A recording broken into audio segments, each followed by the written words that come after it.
Hey everyone, and welcome back to my channel. It has been a few weeks since I last put out a video. Just life and work and everything else got real busy for a few weeks. It's calmed down a bit again, so I've got a little more time on my hands. I had intended doing more racing videos and less Oculus videos. That being said, in the meantime, the Oculus Link version 23 update rolled out. So I thought I'll jump on right now, do just a very quick video showing what's new, what's been added, and what you can change. And then from there, I'll get back into the racing stuff. But the version 23 update was the one everyone's been waiting for. Oculus Link officially out of beta. So what has changed? What stayed the same? Let's take a look. So first thing, let's just roll over to the debug tool. So you'll find that the normal place. Well, in my case, C drive, whatever drive you've got your stuff installed on. Program files, Oculus support, Oculus diagnostics. Open it as a administrator. So you'll see, depending on if you take part in the public test channel or not, you will now see there is the encode bitrate option under the debug tool. So if you do not take part in the public test channel, this will be new to you. If you do, you know that we've had access to that for a few weeks now. I've got mine up to 300. Default is 150. According to Oculus, after 250, you don't see much difference. I just threw in a little extra there. Running at 300.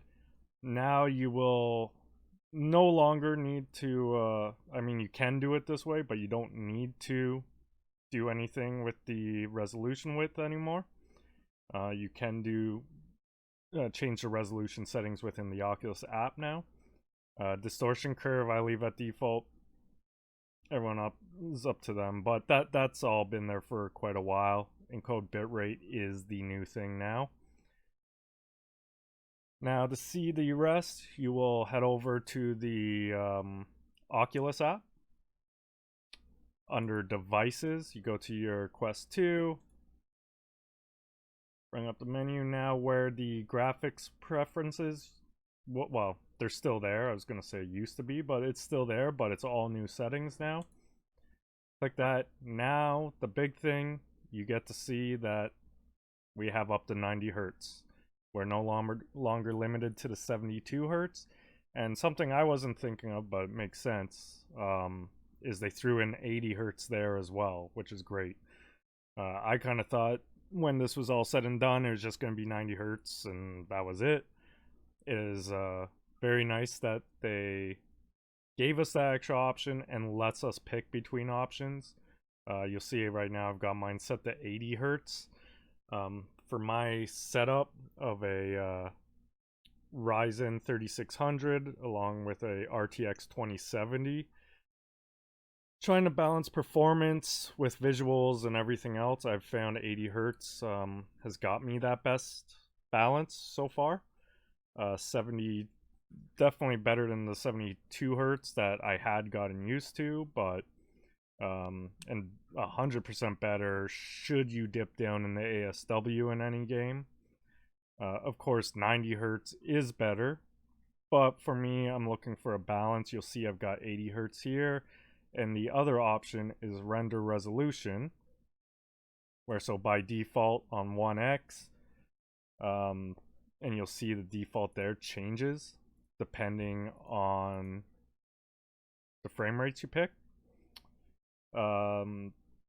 So for me, I've just been trying to find that balance of frame rate and visuals and everything else. I found bumping this up a slight bit and going to 80 hertz rather than 90 hertz has given me that best balance. Of course, that's everyone's personal preference. But yeah, back to the render resolution. That's our other option we've got now. So 1x is the default. It's what's recommended. By default, you'll find automatic is just switched on. You can turn that off and then you got complete control of it. So for this, from what I've read and understand, is to actually get the one-to-one pixel resolution in the center of the screens or the center of your view, you actually got to turn this all the way up. So this is not super sampling. 1.6x isn't the same as when you set something to 1.6 super sampling. This is giving you the one-to-one native resolution that your Quest can handle.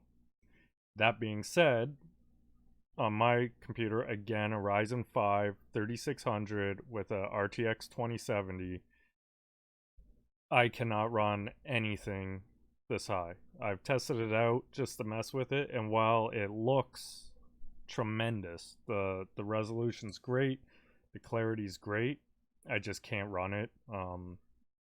It's just way too high. So I've backed it down just a touch above the default. But keep that in mind. So depending on your machine and your setup, you can turn this up. Or if you got a lower powered machine, you might want to undersample it a little bit by turning it down. So, and really that's all the big changes. But it gives us a lot more control and that big upgrade in frame rate where like even 80 is a noticeable upgrade. Again, 90 is much better, but then you're probably going to want to turn the render resolution down, so you do sacrifice some of that clarity. It's been a little while now since this update rolled out, so you may have received it already automatically. I found for me, one, the update on the Quest itself, because I generally turn it off when I'm not using it. And I turned it on and nothing was updating. Eventually found out basically you got to turn it on even if you leave it in sleep mode and just leave it for a little while. It will eventually update. That wasn't a problem. I did have issues getting it to update the Oculus app on the PC. There's just no, at least as far as I can tell, no just button or anything to check for updates. I was trying to restart the app and everything else, nothing helped. So eventually I joined the public test channel again, let it update that, which updates to a, I don't know if it's the same version of version 23 or a slightly different one, but I let it update that.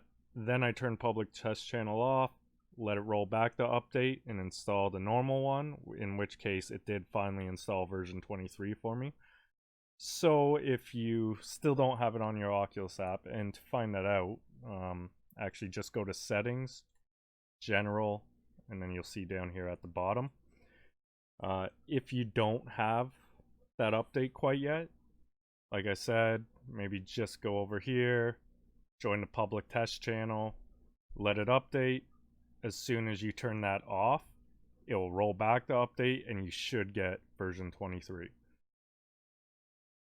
So that's it for this video. Gonna keep it nice and short. Not gonna get into too much more about settings I use, as I am gonna release probably a series of videos just going over my VR settings, my force feedback settings, everything for each individual sim I play. I know every time I've got something, a new sim or something, I start searching for people's setups or settings just to get a starting point, because especially in some sims are simple, others are not as simple, trying to find those ideal settings. So figure I'll put another resource out there. I'll go through Automobilista and iRacing, ACC, possibly Race Room, And I'll get more into the settings that I actually run and the reasons why I do it. And not just for VR, but for my force feedback as well. So please keep an eye out for those videos. They should be coming soon. And until then, I hope everyone does well.